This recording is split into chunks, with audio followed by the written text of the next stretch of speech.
इतना दुख और इतनी तकलीफ मिल रही है, वो अपने पिताजी को ये भी नहीं कहती है कि पिताजी मुझे क्या तकलीफ है। कहती है पिताजी मैं तो घड़ी सुखी, तो घड़ी सुखी। कहीं नहीं बोले महाराज। पिताजी को भनक वो कहते हैं ना कि बेटी सब कुछ छोटी छोटी बातों पर तो रो देती है कि पिताजी ये चाहिए वो चाहिए, या छोटी सी चोट लग जाए तो रो देती है। और ससुराल में कोई बड़ी से बड़ी बात भी कह दे ना तो सामने बैठे पिता को भी भनक तक नहीं लगने देते। बेटियां कमजोर नहीं होते, ये भाई भगवान उन्हें ताकत देते। खाली बाहर से दिखती कमजोर है बल्कि सबसे ज्यादा ताकतवर होती है। बेटी पीछे पिताजी आप कैसे हो? नरसिंह जी कहे बेटी मैं ठीक। दोनों एक दूसरे से बातें करते हैं। बोले पिताजी आप इतनी दूर बुढ़ापे में आए, कहीं रास्ते में कोई तकलीफ तो नहीं थी? नहीं बेटी कोई तकलीफ नहीं।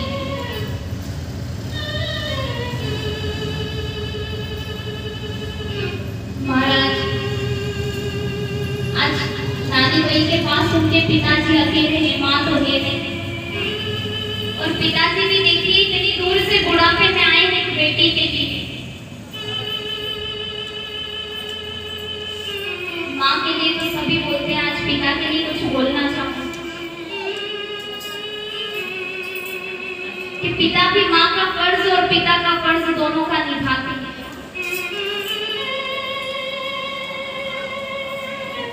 और महाराज सच कहूंगी, क्या अगर मैं यहाँ बैठकर कुछ बोल रही हूँ,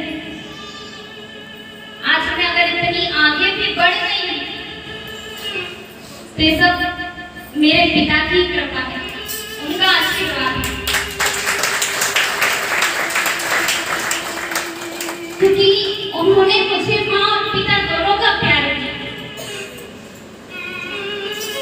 पूरा साथ दिया कि बेटा जो करना है वो कर, मैं तेरे साथ हूँ।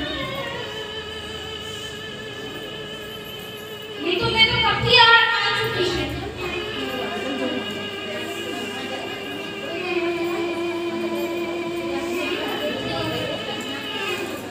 एक पिता का जिंदगी में होना बहुत जरूरी है।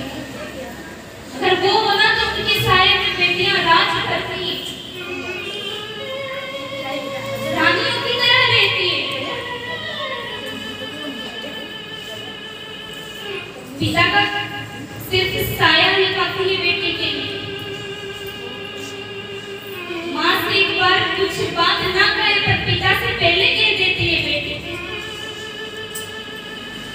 वो पिता जब बेटी का विवाह होता है ना तो वो रोता नहीं है, कभी नहीं रोता। माँ को तो आपने देखा होगा रोते हुए, पिता कभी नहीं रोता। वो अलग से साइड में चला जाता और वहां जाके अलग से रोता है। वो बाहर से इतने कठोर बनते हैं पर अंदर से कमजोर दिल के होते हैं महाराज। वो पिता ही जानता है कि जिस बेटी को उन्होंने बचपन से इतना बड़ा किया, पाल पोस कर बड़ा किया, और किसी को सौंप देना कोई छोटी मोटी बात नहीं है। फिर भी लोग दहेज के पीछे पागल हो रहे हैं। दहेज चाहिए, दहेज चाहिए। अरे क्या करोगे दहेज लेके? जिस पिता का सब कुछ वो बेटी थी, आज उन्होंने वो बेटी दे दी तो दहेज का क्या करोगे? तुम अपने बेटे को किसी को देके देख लो, पता चल जाएगा। आज वो पिता ही समझता है। और आज जब नानी भाई की माँ नहीं है तो आज जब उनके पिताजी इतनी दूर से इतनी तकलीफ में आए हैं तो आज वो बेटी के मन में प्यार बढ़ गया कि भाई आज कोई मेरा अपना आया है।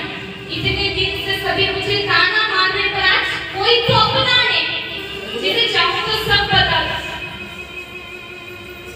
बोल तो पिताजी इतनी तकलीफ हो रही है पर सोचती है कि अगर मुझे इतनी तकलीफ हो रही है तो मेरे पिता